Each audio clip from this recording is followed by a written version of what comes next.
రాష్ట్రంలో నకిలీ మద్యాన్ని నివారించేలా ఏపీ ప్రభుత్వం ఏపీ ఎక్సైజ్ సురక్ష యాప్ తీసుకొచ్చింది.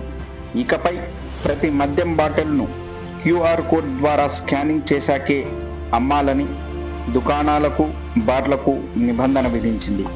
దీనిపై మంత్రులు, ఎమ్మెల్యేలు రాష్ట్ర వ్యాప్తంగా ప్రజలకు అవగాహన కల్పిస్తున్నారు.